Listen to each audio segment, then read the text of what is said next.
The chair that remembered names.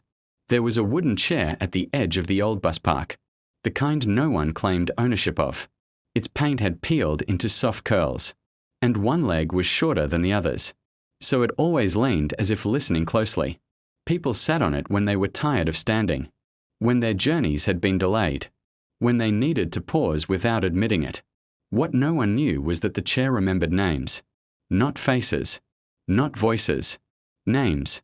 Each time someone sat down, the chair felt the weight of the syllables they carried, the ones they were called as children, the ones they outgrew, the ones they never answered to but still belonged to them.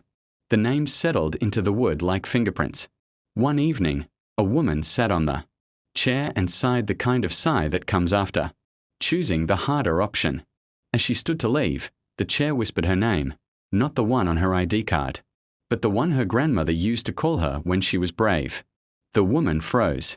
She didn't turn around, but she smiled and walked on a little straighter.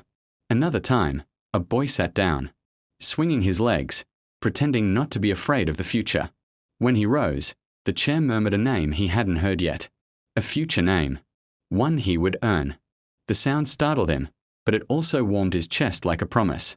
Over the years, the chair grew heavy with names. Some were sharp with regret. Some were soft with forgiveness. Some were unfinished, waiting for their owners to return. One night, long after the buses stopped running, a man sat on the chair and didn't get back up. He stayed until dawn, asking the quiet questions people only ask when no one is watching. When he finally stood, the chair said nothing. The man looked down, disappointed. Then the chair spoke again, this time, not a name, but a pause. A space. An invitation. The man understood.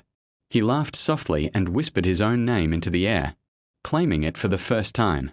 At sunrise, the chair cracked and split, its work complete.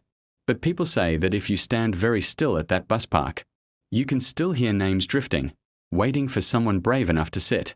Listen, and remember who they are.